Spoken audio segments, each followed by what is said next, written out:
Hello aspirants, welcome back to Competitive Hunters. So for this energetic and power pack session, so welcome to all. And we are entering into topic 3 of our MTS English Express series. Okay, so already we have covered two topics, right? So top 10 grammar rules, and the second topic is second topic is sentence improvement, and now we are coming into our third topic, that is nothing but idioms. Okay, we will cover idioms. Okay, idioms. So that to idioms ఇప్పుడు మనకి SSC new pattern కి related idioms అనేది అంటే ఇంతకు ముందు అంతా కూడా ఒక బ్లాక్ బుక్ చూసుకుంటే సరిపోయేది, బట్ ఇప్పుడు అలా కాదు. అపార్ట్ ఫ్రమ్ దట్ దాంతో పాటు కూడా ఇంకొన్ని ఎక్స్ట్రా కంటెంట్స్ చదవాల్సి ఉంటుంది, ఎందుకంటే ఎక్స్ట్రా క్వశ్చన్స్ అంటే అందులో లేని కూడా కొన్ని క్వశ్చన్స్ అనేది అడగడం జరుగుతుంది ఎస్ఎస్సి ఎగ్జామ్స్ లోని. సో దాని కోసంగా పర్టిక్యులర్లీ నేను ఈ గ్యాదర్ చేశాను అనమాట ఇన్ఫర్మేషన్ అన్ని కూడా నేను గ్యాదర్ చేసి నేను మీకు ఈ ఇడియమ్స్ అనేది నేను ప్రజెంట్ చేస్తున్నాను మీ ముందు. Okay, so will see top 20. Okay, top 20 unseen idioms మనం ఇప్పుడు అండ్ ఇంపార్టెంట్ ఇడియమ్స్ మనం ఇప్పుడు కవర్ చేసుకోబోతున్నాం. Okay, so without any delay we will enter into today's power pack session, idiom session. Okay, so first top 10 లో మన first idiom. Okay, idioms అంటే just ఏదో ఒక ఇడియం చెప్పేసి దాని యొక్క మీనింగ్ చెప్పేసి సెంటెన్స్ చెప్పేసుకుని కాదు, మీకు మొత్తం కూడా బ్రెయిన్ లో అలా స్టాంప్ వేసినట్టు మొత్తం కూడా గుర్తుండిపోయేటట్టు నేను మీకు చెప్పబోతున్నాను అనమాట ఈ సెషన్ లో. సో సెషన్ మొత్తం లాస్ట్ వరకు చూడండి, మీ ఫ్రెండ్స్ తో వీలైనంత మందికి షేర్ చేయండి, స్టడీ గ్రూప్స్ లో, స్టడీ ఛానల్స్ లో, మీ ఫ్యామిలీ గ్రూప్స్ లో అందరికి కూడా. Okay, next so first at daggers drawn. It daggers drawn. Okay, so ఇది మీరు వినుండరు, at daggers drawn. Okay, so ఇప్పుడు ఫర్ ఎగ్జాంపుల్ మీరు ఓకే ఇఫ్ యువర్ సిబ్లింగ్స్ మధ్యలో ఎప్పుడు ఉంటూనే ఉంటది ఏంటి, ఒక్క ఒపీనియన్ మీద స్టిక్ అవ్వరు. ఓకే, రెండు ఆపోజిట్ అంటే ఒక ఆర్గ్యుమెంట్ ఎప్పుడు జరుగుతూనే ఉంటారు. ఆర్గ్యుమెంట్స్ ఎప్పుడు రైజ్ అవుతాయి, ఒక టూ డిఫరెంట్ ఒపీనియన్స్ ఉండడం వల్ల. అంటే ఇప్పుడు ఒక గ్రూప్ కావచ్చు, అది ఒక ఇద్దరు మధ్యన కావచ్చు, ఇండివిజువల్స్ మధ్య కావచ్చు, ఆర్ ఒక organisations or groups or by government or for common people, ఎవరి మధ్యన కావచ్చు. సో ఏదైనా ఒక డిస్ఆర్గ్యుమెంట్, ఓకే, డిస్ఆర్గ్యుమెంట్ ఉంది అని అంటే, సో ఆ పర్టిక్యులర్ సెంటెన్స్ ని, ఆ పర్టిక్యులర్ సిచ్యువేషన్ ని మనం డిస్క్రైబ్ చేయడానికి we call it as at daggers drawn. Okay, so దీన్ని మనం ఇంగ్లీష్ లో దీని యొక్క మీనింగ్ చూసుకుంటే, in a state of, it is a state of in a state of hostility or disagreement. Okay, disagreement. Okay, so దీని example చూద్దాము. Example ఏంటి, the two politicians have been at daggers drawn over the policy issues. Okay, so this is the example sentence of this idiom. Okay, next we will come into second idiom, that is cry over the spilt milk. Okay, cry over the spilt milk, ఇది వినుంటారు మీరు. cry over the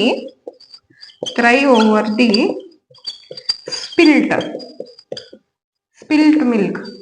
okay, so దీని notes గురించి మీరేం tension అవ్వద్దు, running notes రాసుకుంటే రాసుకోండి, ఆర్ఎల్స్ మీకు సపరేట్ గా నేను పీడిఎఫ్ అనేది మన టెలిగ్రామ్ ఛానల్ లింక్ ఉంది, కింద కమెంట్ సెక్షన్ లో ప్రొవైడ్ చేస్తాను. ఆల్రెడీ ఫాలో అవుతున్న వాళ్ళకి ఇది మొత్తం తెలిసే ఉంటది. ఎవరైనా కొత్తగా వచ్చిన వాళ్ళు ఉంటే వాళ్ళకి తెలియాలని నేను చెప్తున్నాను ప్రత్యేకంగా. సో కింద కమెంట్ సెక్షన్ లో Telegram channel and Instagram links ఉంటాయి.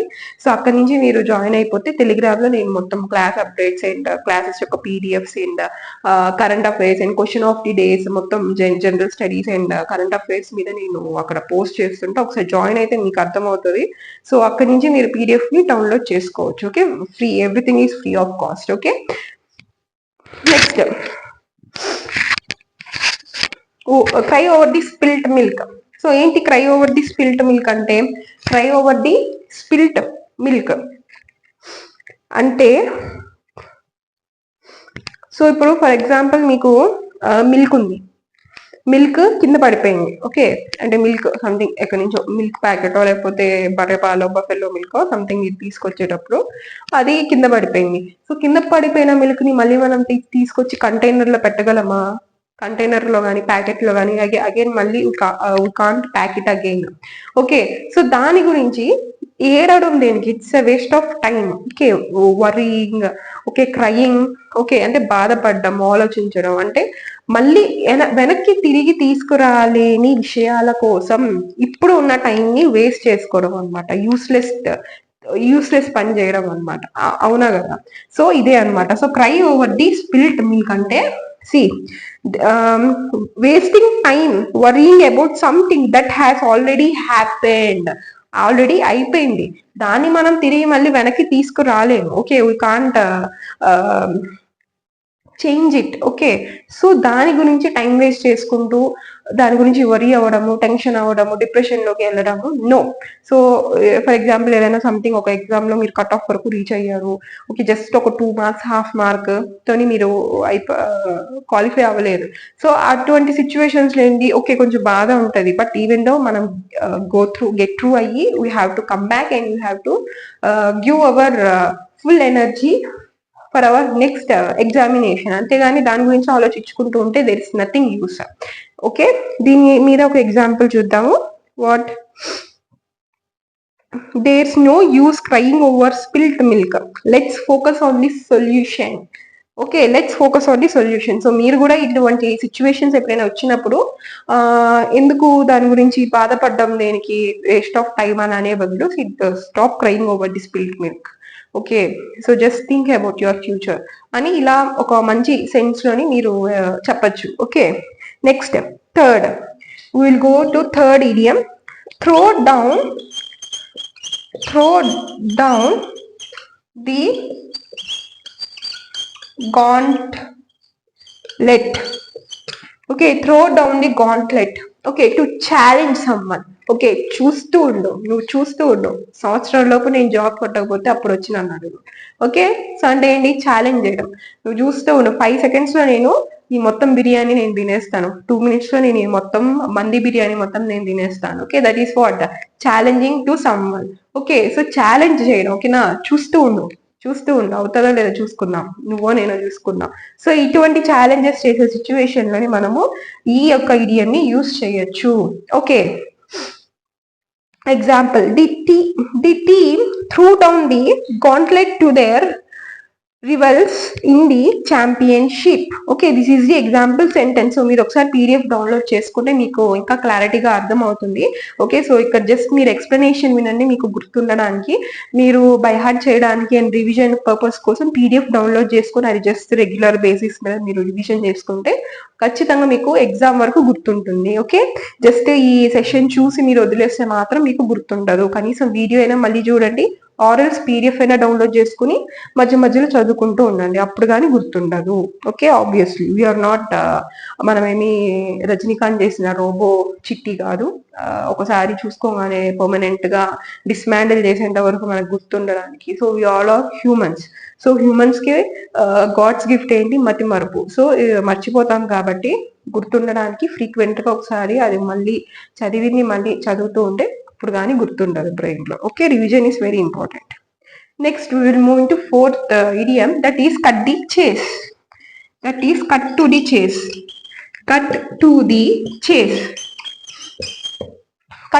chase. నువ్వు ఇంత సుత్తి చెప్పకుండా జస్ట్ మ్యాటర్ లోకి రా, పాయింట్ చెప్పు, అసలు ఏం జరిగింది పాయింట్ చెప్పు. ఓకే, అంటే దాన్ని ఆ సెన్స్ లోనే మనం కట్ టు ది చేస్ అని చెప్తా. అంటే ఓవర్ ఎగ్జాగరేట్ చేసి చెప్పడం, ఓకేనా, వేస్ట్ మాటలు ఏమైనా చెప్పడం, ఇవన్నీ కాకుండా జస్ట్ పాయింట్ ఏంటి, మ్యాటర్ ఏంటో చెప్పు. ఫస్ట్ ఒక 2 lines లో మ్యాటర్ ఏంటో చెప్పు. అంటే ఇట్స్ నథింగ్ బట్ ఇప్పుడు ఏంటి, మనము చాలా మంది కూడా ఏంటంటే మూవీ బాగుందో లేదో చూడడానికి జస్ట్ మూవీ రివ్యూస్ చెప్తుంటారు చాలా మంది యూట్యూబ్ లో, అలాగా ఆన్లైన్ లో, సోషల్ మీడియాలో. సో మూవీ రివ్యూస్ లోని మనకి ఆ 3 hours కూర్చుని చూసే మూవీ వాళ్ళు జస్ట్ ఒక 5 minutes లోని అలా చెప్పేస్తూ ఉంటారు మొత్తం. అంటే పాయింట్ అసలు ఆ స్టోరీ ఏంటి, థీమ్ ఏంటి, పాయింట్ ఏంటి అని చెప్పేస్తారు. సో ఇది కూడా అంతే అనమాట, కట్ టు ది చేస్.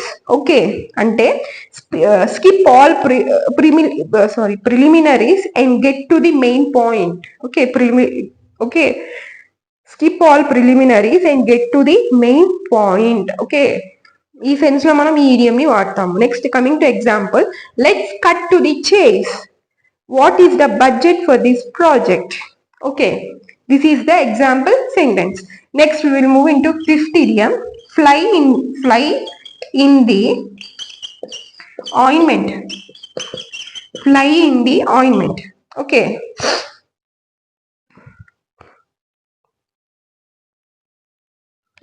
fly in the ointment. Okay, మీకు ఇక్కడ ఆయింట్మెంట్ అనగానే ఏం గుర్తొస్తుంది? ఆయింట్మెంట్ ఎప్పుడు ఎప్పుడు అప్లై చేసుకుంటాం మనం, ఏదైనా ఇంజురీ జరిగినప్పుడు, ఏదైనా డ్యామేజ్ జరిగినప్పుడు, అంతే కదా. So fly in the ointment అంటే small defect that spoil something valuable or positive. అంటే ఒక చిన్న డిఫెక్ట్ వల్ల, ఇప్పుడు ఫర్ ఎగ్జాంపుల్ ఒక గిఫ్ట్ ఉంది, ఒక బర్త్డేకో లేకపోతే మ్యారేజ్కో గిఫ్ట్ తీసుకున్నాం. గిఫ్ట్ తీసుకోవడానికి మనం గిఫ్ట్ షాప్కి వెళ్ళాము.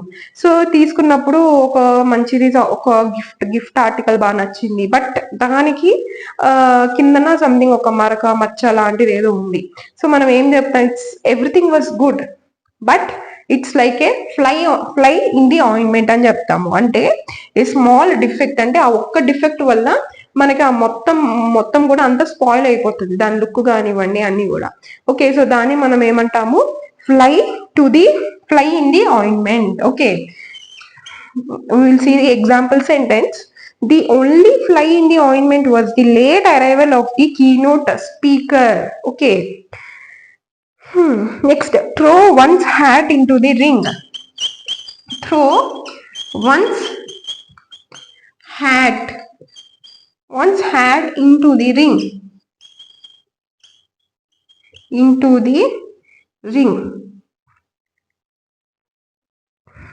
అంటే ఏంటి? Throw once hat into the ring to announce one's intention to complete or participate. ఏంటి? ఒకరి ఇంట్రెస్ట్, ఓకేనా, ఒకరి ఇంట్రెస్ట్ కానివ్వండి, ఓకే, అనౌన్స్మెంట్ చేయడం అనమాట. To announce one's intention to complete or participate. Okay, అంటే ఒకరి ఒపీనియన్ బయటికి అనౌన్స్ చేయడం అనమాట. ఓకేనా, దట్ ఇస్ నథింగ్ బట్ ఒక ఒపీనియన్, సంథింగ్ వాళ్ళు బయటికి అనౌన్స్ చేయడం. Throws one's hat into the ring. Okay, next seventh one, our seventh idiom, the tip of the iceberg. The tip of the iceberg. Okay, so ఇది వినంగానే మీకు meaning గుర్తొచ్చేటట్టు నేను memorise చేపిస్తాను. అదేంటి అంటే, ఫర్ ఎగ్జాంపుల్ మీరు అందరూ కూడా ఏంటి చూసుంటారు, ఐస్బర్గ్స్ ని చూసుంటారు, లేదంటే ఫేమస్ టైటానిక్ మూవీ చూసుంటారు. సో అందులో ఏంది, ఐస్బర్గ్ కి షిప్ వెళ్ళి డాష్ ఇస్తేనే కదా అక్కడ అది అనేది యాక్సిడెంట్ జరిగి మొత్తం అందరూ కూడా చనిపోతారు టైటానిక్ మూవీలో. సో ఐస్బర్గ్ ఎలా ఉంటది, మీకు వాటర్ లో ఉంటది, మొత్తం వాటర్ ఉంటది, ఇక్కడ మీకు ఎక్కడో సంథింగ్ ఒక చిన్నది సంథింగ్, ఒక స్మాల్ పార్టికల్ లాగా, ఒక స్మాల్ సబ్స్టెన్స్ లాగా ఇలా మీకు కనిపిస్తుంది. టిప్, జస్ట్ ఒక టిప్ కనిపిస్తుంది మీకు. ఓకే, బట్ లోపల డీప్ ఇన్ ది సీ అది మొత్తం ఒక పెద్ద ఒక బిగ్ మాస్ బాడీ అనమాట అది. ఓకే, సో అంటే ఏంటి, మీకు పైకి జస్ట్ చిన్నదిలా అనిపిస్తుంది, బట్ లోపల చాలా పెద్దగా ఉంటది, బాడీ ఎక్కువగా ఉంటది. సో మీనింగ్ చూద్దాం, a small visible part of A much larger problem.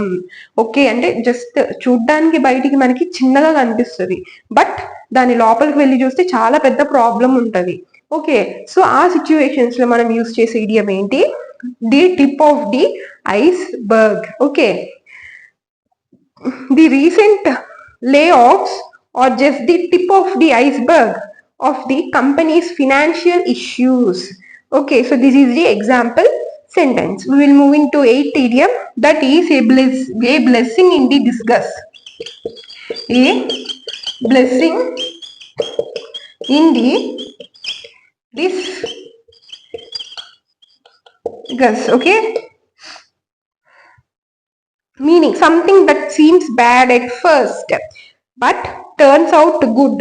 Okay, something that seems bad అంటే ఫస్ట్ మనకి కొంచెం బ్యాడ్ గా కొంచెం చెడుగా అనిపిస్తుంది, బట్ తర్వాత అది కొంచెం పాజిటివ్ గా కొంచెం గుడ్ గా మారుతుంది అనమాట. సో దాన్నే మనము ఏ బ్లెస్సింగ్ ఏంటి డిస్కస్ అని అంటాము. Okay, so example government jobs కి ప్రిపేర్ అవుతున్నారు కాబట్టి మీరందరూ కూడా, సో ప్రిపరేషన్ టైంలో మనకి చాలా చాలా చాలా నెగిటివ్ థాట్స్ చాలా బ్యాడ్ గా అనిపిస్తూ ఉంటుంది. అంటే in the sense, bad in the sense, మీతో పాటు చదువుకున్న వాళ్ళందరూ కూడా సాఫ్ట్వేర్ సైడ్ లేకపోతే ఇంకా వేరే ప్రైవేట్ సెక్టార్ లోనో వెళ్ళిపోయేసి వాళ్ళు నెలకి మంచిగా హ్యాండ్సమ్ గా సంపాదిస్తూ ఉంటారు. బట్ మీరు స్టిల్ మీరు ఏం చేస్తారంటే మీరు బుక్స్ ముందు కూర్చొని తిరిగేస్తూ ఉండము, ఇంకా ₹2 ఖర్చుల కోసం పేరెంట్స్ ని అడుగుతూ, సో ఈ స్టేజ్ లో ఉంటారు. అంటే స్టార్టింగ్ లో మీకు కొంచెం బాధగా ఉంటది, కొంచెం కష్టంగా ఉంటది, బట్ లేటర్ ఆన్ మీకు కొంత టైం అయిన తర్వాత if you crack the government job, so అప్పుడు ఏమనిపిస్తుంది అంటే అన్ని ఓకే, ఇంత చేసిన తర్వాత మనకి మంచిగా ఉంది, ఓకే వాళ్ళందరికన్నా ఇప్పుడు నేనే మంచి పొజిషన్ లో ఉన్నాను అని ఒక గుడ్ ఫీలింగ్ అనేది వస్తుంది. సో దాన్ని అటువంటి సిచ్యువేషన్ ని మనము ఈ బ్లెస్సింగ్ ఇంటి డిస్కస్ తోని మనం చెప్పచ్చు. Okay, next ninth idiom. So still 12 more idioms are there to cover. Ninth idiom, bite the bullet. Okay, so bite the bullet ఈ వర్డ్ లోనే ఉంది, బైట్ ది బుల్లెట్. బుల్లెట్ తీసుకుని బైట్ చేయండి. మీకు ఎలా ఉంటది అంటే బుల్లెట్ తీసుకుని బైట్ చేయగానే మంచి చాక్లెట్ తింటున్నట్టు చకచక లోపలికి వెళ్ళిపోయి టేస్టీగా క్రీమీగా ఉంటుందా, లేకపోతే మీకు కొరుకుతూ ఉండే కొద్దీ మీకు కష్టంగా ఉంటది? ఓకేనా, కష్టంగా ఉంటదా? ఎలా ఉంటది బుల్లెట్ కొరికితే? For example you think yourself, bullet అంటే మేము ఇప్పుడు ఎక్కడి నుంచి తెచ్చుకోవాలి బుల్లెట్ అని కాదు. సో బైట్ ది బుల్లెట్ అంటే మీకు పెయిన్ఫుల్ గా ఉంటది, అవునా కదా? సో ఇక్కడ కూడా సేమ్ అంతే, బైట్ ది బుల్లెట్ అంటే meaning to endure a painful are difficult situations with courage. Okay, with courage. అయినా సరే బుల్లెట్ కి తింటున్నాము, అది పెయిన్ఫుల్ గా ఉన్నా సరే అంటే కరేజ్ తోని, ధైర్యంతో మనం ముందు ఒక స్టెప్ ముందుకు వేయడం అనమాట. ఓకే, నా పెయిన్ఫుల్ సిచ్యువేషన్స్ ఉన్నప్పుడు కూడా ధైర్యంగా ముందుకి అడుగు వేయడం. సో దాన్ని మనం ఏం చెప్తాము, bite the bullet. Bite the bullet. Okay, example. We'll see example. I had to bite the bullet and apologizes for my mistake. Okay. Next step. Add fuel to the fire. Add fuel to the fire. Okay. Fuel to the fire. Add fuel to the fire. Fire అంటే ఏంటి? ఇప్పుడు ఎప్పుడైనా సరే fire మీకు అగ్గి బాగా రావాలి, మంట బాగా రావాలంటే ఏం చేస్తాము, కొంచెం పెట్రోల్, కిరోసిన్, ఆయిల్ సంథింగ్ ఏదో ఒకటి వేస్తుంటాం. ఇప్పుడు హోమాలు చేసేటప్పుడు కూడా అగ్గి ఆరిపోకుండా ఓం స్వాహ అని చెప్పేసి ఫ్యూయల్, నెయ్యి ఇటువంటివన్నీ వేస్తుంటాం కదా హోమాలు ఇవన్నీ యాగాలు చేసేటప్పుడు. సో అప్పుడు ఏమవుతుంది, అది వేసినప్పుడు ఫ్యూయల్ వేసినప్పుడు అది ఇంకా బాగా ఎక్కువగా మండుతూ ఉంటది. అంటే add fuel to the fire అని అంటే బ్యాడ్ సిచ్యువేషన్స్ ని ఇంకొంచెం ఇంకా వర్సెన్ గా చేయడం. ఓకే, బ్యాడ్ సిచ్యువేషన్స్ ని ఇంకొంచెం వర్సెన్ గా చేయడము. నెక్స్ట్ ఎగ్జాంపుల్ చూద్దాము. His comments only added fuel to the fire during the argument. ఏంటి? His comments added fuel to the fire during the argument. Okay, next we will move to 11th idiom, that is nothing but break the ice. Break the ice.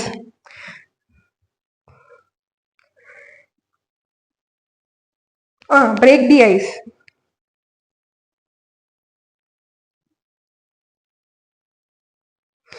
Break the ice. Break the leg అంటే break the leg అంటే all the best చెప్పడము, అందుకే కొంచెం confuse అయ్యాను break the ice అనేసరికి. Okay, break the ice అంటే meaning to do something to relieve tension are get conversation going. For example ఇప్పుడు మీరు బాగా ఫుల్ స్ట్రెస్ఫుల్ గా ఉన్నారు, లైక్ ఏమంటారు, ఫర్ ఎగ్జాంపుల్ మీరు రిజల్ట్స్ ముందనమాట, అంటే ఒక 2 days లో రిజల్ట్స్ వస్తాయి, ఎగ్జామ్ బాగా రాసి వచ్చాము, ఇదే మన లాస్ట్ అటెంప్ట్. సో అటువంటి సిచ్యువేషన్స్ లో ఒక బాగా హార్డ్ వర్క్ చేసా ఒక 5 years నుంచి, సో ఈ ఎగ్జామ్ మీదే హోప్స్ అని పెట్టుకుని this is your last attempt. So అటువంటి టైంలో మీరు బాగా స్ట్రెస్ఫుల్ గా ఉంటే మీకు ఎవరైనా బ్రదర్ సిస్టర్ ఎవరైనా ఉన్నారంటే సిబ్లింగ్స్, వాళ్ళు ఏం చేస్తారు, మీ స్ట్రెస్ ని తగ్గించడానికి సంథింగ్ ఏమైనా జోక్ చేయడం, ఏమైనా ఫన్నీగా మాట్లాడటము, ఓకేనా, సంథింగ్ ఏదో చేస్తారు. సో ఆ టైంలో రిజల్ట్స్ వచ్చే టైంలో మీరు కొంచెం కొంచెం స్ట్రెస్ రిలీఫ్ అవుతారని. ఓకే, సో ఆ సిచ్యువేషన్ లో అంటే నీ యొక్క సంథింగ్ అంటే నీ యొక్క టెన్షన్ పడడం దాని నుంచి నీకు రిలీఫ్ తెప్పించే మూమెంట్ అంటే ఆ ఒక పర్టికులర్ సిచ్యువేషన్ ని మనము బ్రేక్ ది ఐస్ అని చెప్పొచ్చు. Will see the example for this. He told a joke to break the ice at the meeting. Okay, next burn the midnight oil. 12th one, 12th idiom, burn the midnight oil. midnight oil. So ఓకేనా, so mid night oil ఎందుకు వెలిగిస్తాం? ఇప్పుడైతే మనకి lights, electricities ఇవన్నీ వచ్చేసాయి. But early టైంలోని ఏంటి మనకి night ఏమైనా వర్క్ చేసుకోవాలంటే ఖచ్చితంగా ల్యాంతర్స్ ఇలాంటివి ఉంటాయి కదా, చిన్న చిన్న బుడ్డీలు వెలిగించుకునే కిరోసిన్ బుడ్డీలు అలాంటివి వెలిగించేవాళ్ళు, ఆయిల్ వేసి వెలిగించేవాళ్ళు. సో ఆయిల్ వేసి వెలిగిస్తున్నారంటే పగలపూట అవసరం లేదు కదా, నైట్ టైమే వాళ్ళ వెలిగిస్తారు. సో నైట్ టైం ఎందుకు వెలిగిస్తారు? పనులు ఏమైనా వర్క్ ఉంటేనే చేస్తారు. ఓకే, అంటే late times working hard. Okay, working will see the meaning to work late into the night. Okay, burn the mid night ఆయిల్ అంటే పగలు రాత్రి డిఫరెన్స్ లేకుండా ఓకే ప్రిపరేషన్ అవ్వడం. ఓకే, గవర్నమెంట్ జాబ్ ని కొట్టాలి, ఇలా ఎలా అయినా సరే ఇయర్ ఎన్టీఎస్ జాబ్ అని కొట్టాలి మనం 2025 ఎలా అయినా సరే. ఎస్ఎస్సి జాబ్ కొట్టాల్సిందే, ఎస్ఎస్సి డిపార్ట్మెంట్ లోకి వెళ్లాల్సిందే ఏ ఎగ్జామ్ త్రూ అయినా సరే అని చెప్పేసి అనుకుని mid night you will burn the mid night oils, right? అంటే రాత్రి పగలు ఏ మాత్రం డిఫరెన్స్ లేకుండా చదువుతూ ఉంటారు. ఓకే, సో అదే అనమాట ఇక్కడ ఇది వచ్చేది. We will see the example. She burned the midnight oil to finish her SSC MTS preparation. So మీకు మోటివేషన్ గా ఉంటుందని నేను ఈ ఎగ్జాంపుల్ నే పెట్టానమాట PDF లో కూడా. She burn the mid night oil to finish her SSC MTS preparation. Okay, next go the extra mile. Will rub 13. Okay, I will fix here. Go the extra mile. Extra mile. సి ఎవరైనా కొత్తగా watch చేస్తూ ఉన్న వాళ్ళు, so please to subscribe, like and share the channel. మీరు ఇక్కడ వరకు చూశారు అని అంటే మీకు ఖచ్చితంగా నా యొక్క సెషన్, ఈడియం సెషన్ అనేది మీకు నచ్చుంటది. సో జస్ట్ చూసి వెళ్ళిపోవద్దు, లైక్ చేయండి and share your feedback. Me feedback ఏది ఉన్నా సరే కింద కమెంట్ చేయండి. I will feel very happy to watch all your feedbacks and all your comments, whether it is positive or negative. So feel free to comment in the comment section. If you have any queries regarding your strategy, your preparation or classes, syllabus, anything you can clearly ask in the comment section, or else మాకు థరోగా ఒక conversation కావాలి అని అనుకున్నా కూడా you can text me in Instagram. Okay, Instagram లో కూడా మీరు text చేయొచ్చు. అండ్ అక్కడ కూడా నేను స్టూడెంట్స్ కి ప్రిపరేషన్ పరంగా ఇటువంటి హెల్ప్ అనేది చేస్తుంటాను. Okay, next so go the extra miles. Extra mile okay అంటే ఏంటి? ఎక్స్ట్రాగా వర్క్ చేయడం. ఓకే, ఎక్స్ట్రాగా వర్క్ చేయడం అంటే ఎక్కువగా వర్క్ చేయడం. ఓకేనా, సో అదే అనమాట go to the extra mile అంటే ఎక్స్ట్రా వర్క్ చేయడం. Will see the example sentence. If you go the extra mile your efforts will surely be noticed. Okay, next 14th idiom. So still 6 more idioms. Okay, 14th idiom, hit the nail on the head. Hit the nail on the head. Okay, అంటే ఏంటి? Hit the nail on the head. ఇప్పుడు మనం nail తీసుకుని గోడకి పెట్టేటప్పుడు మనము ఎక్కడ కొడతాం? ఎగ్జాక్ట్లీ దాని యొక్క హెడ్ మీదే కొడతాము, లేదంటే ఏమవుతుంది? ఎగ్జాక్ట్గా హెడ్ మీదే కొడతాం ఆబ్వియస్లీ. సో ఇక్కడ కూడా మీనింగ్ ఏంటి అని అంటే టు ది పాయింట్, ఏమైతే జరిగిందో మొత్తం కూడా డిస్క్రైబ్ చేయడం అనమాట. సో దాన్ని మనం ఏం చెప్తాము? To the hit the nail on the head to describe exactly what is causing A situation or problem. Okay, ఒక సిచ్యువేషన్ ని కానీ ఒక ప్రాబ్లమ్ లో కానీ ప్రాబ్లం గురించి కానీ ఎగ్జాక్ట్ గా ఉన్నది ఉన్నట్టు కన్వే చేయడం, దాన్ని మనము ఏడియంతో చెప్పుకోవచ్చు, hit the nail on the head.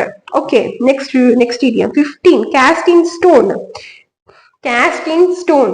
Okay, stone ఎలా ఉంటది? దాని యొక్క షేప్ ఎలా ఉంటది? It's very fixed. మీరు ఎంత చేసినా సరే దాని యొక్క షేప్ అనేది ఏంటి మారుతుందా స్టోన్ యొక్క షేప్ అంటిల్ అండ్ అన్లెస్ మీరు దాని మీద ఎక్స్టర్నల్ ఏమైనా ప్రెషర్ ఇచ్చి ఇరగొట్టడం ఇలాంటివి చేయడం తప్పితే అది కూడా చాలా ఎక్కువ ఫోర్స్ కావాలి పగలు కొట్టడానికి. ఓకే, ఫిక్స్డ్ అండ్ అన్చేంజ్డ్ అనమాట. నీ నీ గుండె రాయి అయిపోయింది, నీ మనసు రాయి అయిపోయింది అని అంటాము. అంటే ఇట్స్ ఫిక్స్డ్ అనమాట, ఇంకా అలా ఫిక్స్ అయిపోయారు, ఇంకా వాళ్ళు మళ్ళీ మారరు అనమాట, అన్చేంజ్డ్. ఓకే, నీది రాతి మనసు అయిపోయింది. ఓకే, నా అలా అలా చెప్తుంటారు మామూలుగా డైలాగ్స్ మూవీస్ లో కానీ రియల్ లైఫ్ లో కానీ. సో దీని మీనింగ్ కూడా అంటే caste in stone. The rulers the rules are cast in stone and cannot be modified. Okay, so we will see the 18th idiom now. Sorry, 16th idiom. Yeah. Out of the frying pan into the fire. Out of the frying pan into the fry. ఇప్పుడు for example మనము మంచిగా cook చేసుకుంటున్నాము. Okay, ఏంటి ఒక French fries something ఏదో cook చేసుకుంటున్నాం, mummy permission ఇచ్చింది నీకు ఇష్టమైంది వండుకో అని చెప్పి. సో అప్పుడు మనం ఏం చేస్తాం, యాంగ్జైటీగా వెళ్ళేసి కుక్ చేసుకుంటాం. ఓకే, సో వెళ్ళి కుక్ చేసుకుంటున్నప్పుడు మనకు అలవాటు లేదు కాబట్టి వంట. సో అప్పుడు ఏం చేస్తాము, ఇలాగా మొత్తం కూడా అవన్నీ కూడా మిక్స్ చేస్తూ కలబెట్టేటప్పుడు ఏమవుతుంది, ఒకవేళ సంథింగ్ ఒక పీస్ 2 పీసెస్ ఇందులో కింద ఫైర్ లో పడిపోయింది అనుకోండి, ఏమవుతుంది అంటే అప్పుడు పడిపోయినప్పుడు ఏమవుతుంది, ఆ సిచ్యువేషన్ ఇంకా వర్స్ అయిపోతుంది. అంతే కదా, అక్కడ ఉన్న సిచ్యువేషన్ ఇంకా వర్స్ అయిపోతుంది. So out of frying pan into the fire అంటే meaning to go from a bad situation to a worse one, అంటే ఉన్న బ్యాడ్ సిచ్యువేషన్ నుంచి ఇంకా వర్స్ సిచ్యువేషన్ కి వెళ్ళిపోవడం అనమాట. ఓకే, సో దాన్ని మనం ఏమంటాం, frying pan into the fire. Okay, already కష్టాల్లో ఉన్నారు, ఇంకా కష్టాల్లోకి వెళ్ళిపోవడం అనమాట, ఇంకా నీచ స్థాయి కష్టాల్లోకి వెళ్ళిపోవడం, దాన్నే అంటారు. ఈ ఇడియంతో మనం చెప్పుకోవచ్చు. Next, keep at bay. What 17th one, keep at bay. To prevent something dangerous dangerous or unpleasant from happening. Okay, keep at bay అంటే ఏంటి, ఏదైనా సంథింగ్ హార్మ్ఫుల్ కానీ లేకపోతే అన్ప్లీజెంట్వి జరగకుండా దూరంగా పెట్టడం అనమాట. ఇప్పుడు ఫర్ ఎగ్జాంపుల్ మదర్స్ ఉన్నారు, వాళ్ళ బేబీస్ ని ఎంత కేర్ గా చూసుకుంటారు. ఏమైనా సరే కొంచెం ఏమైనా చెడు అనిపించినా సరే, ఏమైనా హార్మ్ఫుల్ అనిపించినా సరే, వాళ్ళు ఫస్ట్ బేబీకి ప్రొటెక్ట్ చేస్తారు అండ్ వాళ్ళని దూరంగా ఉంచడానికి ట్రై చేస్తుంటారు. ఓకే, సో ఆ పర్టిక్యులర్ సిచ్యువేషన్ ని ఎలా డిస్క్రైబ్ చేయొచ్చు, కీప్ ఎట్ బే అనమాట. Will see the example of this idiom. Regular exercises helps keep health problems at bay, isn't it or not? Regular exercises helps keep health problems at bay, అంటే అది health problems ని దూరంగా పెడుతుంది. Next 18th one, the ball is in your court. ఇదైతే familiar, అందరికి తెలిసి ఉంటది. అంటే it's your decision, it's in your hand. ఏదైనా సరే ఇంకా నువ్వే చూసుకోవాలి, నీ చేతిలోనే ఉంది. ఓకే, నువ్వు బాగుపడ్డము అంటే చెప్తుంటారు అనమాట. జనరలీ మా ఇంట్లో పెద్దవాళ్ళు అయితే చెప్తారు, ఏంటి, నీ జీవితం నీ చేతిలో ఉంది, నీ లైఫ్ నీ చేతిలో ఉంది. అది మంచిగా మార్చుకోవాలన్నా నువ్వే చేసుకోవచ్చు, లేదా చెడుగా చేసుకోవాలన్నా నువ్వే చేయొచ్చు. బాగా మంచిగా డెవలప్ అవ్వాలన్నా మొత్తం ఏదైనా సరే అది నీ చేతిలోనే ఉంది అని చెప్తుంటారు ఇళ్లలో మామూలుగా పెద్దవాళ్ళు. అంటే the ball is in your court, English లో the ball is in your court అనమాట. Okay, will see the example. I have done my part. Now the ball is in your court. Okay, next 19, burn bridges. What? Burn bridges meaning చూద్దాము. To destroy one's chances of returns or reconciliation. So for example ఇప్పుడు bridges ఉంటాయి మనకి, దేని మీద, ఏంటి, flyover bridges లేకపోతే ఏదైనా. ఇప్పుడు ఒక బ్రిడ్జ్ మీద మనం వెళ్ళాము, మళ్ళీ రిటర్న్ రావాలి అని అంటే ఆ బ్రిడ్జే కదా, ఆ బ్రిడ్జ్ మీద నుంచే కదా వస్తాము. అంటే అదే ఆ బ్రిడ్జ్ ని కాల్ చేశారంటే అప్పుడు ఏమవుతుంది అంటే తిరిగి రావడానికి వాళ్ళకి అవకాశం లేకుండా ఉంటది. సో దీని మీనింగ్ కూడా అంతే అనమాట. ఏంటి, టు డెస్ట్రాయ్ వన్స్ ఛాన్స్ అంటే ఒకరి ఛాన్స్ ని డెస్ట్రాయ్ చేయడం, అంటే తిరిగి రావడానికి ఉండే ఛాన్స్ ని డెస్ట్రాయ్ చేయడం అనమాట. సో దాన్నే మనం ఏం చెప్పుకోవచ్చు, ఎలా చెప్పుకోవచ్చు, బర్న్ బ్రిడ్జెస్ అని చెప్పచ్చు. Will see the example now. Don't burn bridges with your colleagues. You may need them later. Okay, so don't burn అంటే రిటర్న్స్ వచ్చే ఛాన్స్ లేకుండా, ఓకేనా, లేదంటే అగెనిస్ట్ గా ఎనిమిటీ తెచ్చుకోవద్దు మీ కొలీగ్స్ తోని. వై? బికాస్ నీకు ఫర్దర్ గా వాళ్ళతో యూస్ ఉండొచ్చు అని చెప్పి చెప్తుంది ఈ sentence.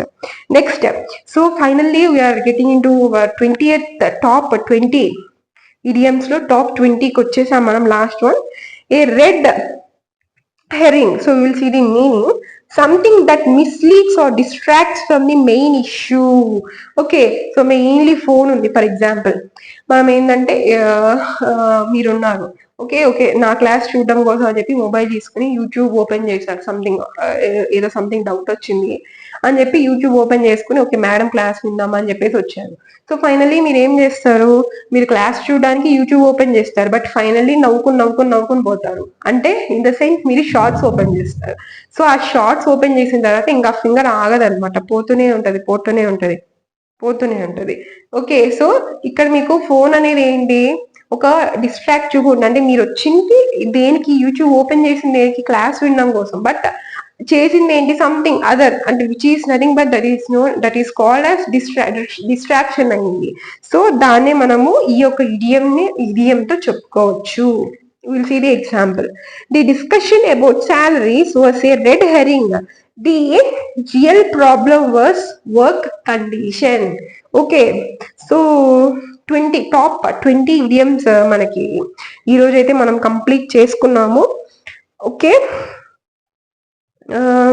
So next, so this is 3 classes అయితే మనకు అయ్యింది. SSC MTS ఎవరైతే టార్గెట్ చేశారో వాళ్ళందరికీ కూడా this will be the very helpful and very ఒక మంచి ఆపర్చునిటీ అని చెప్పొచ్చు మీకు. ఈ క్లాసెస్ అన్ని కూడా నేను రెగ్యులర్ బేసిస్ మీద కండక్ట్ చేస్తున్నాను. And at the same time general awareness కూడా మన ఛానల్లోనే కవర్ అవుతుంది.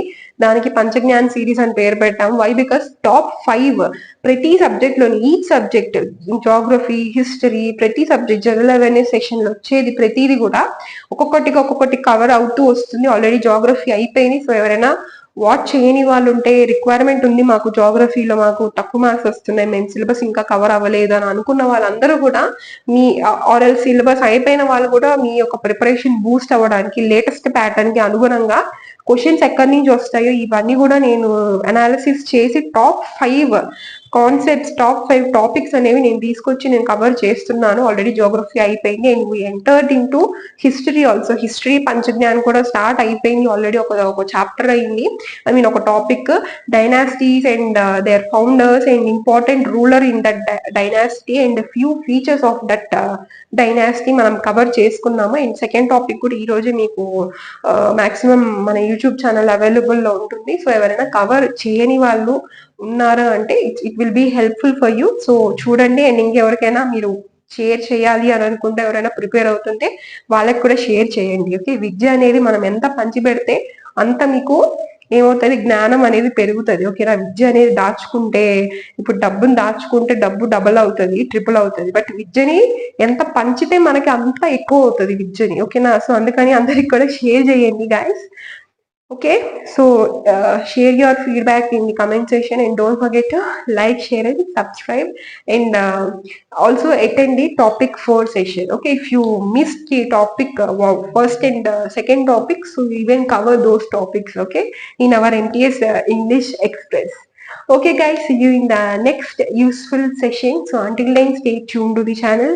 Okay, eat healthy, stay healthy, and work hard, never give up. Okay, you will definitely reach your target examination. Okay guys, see you in the next session. Bye.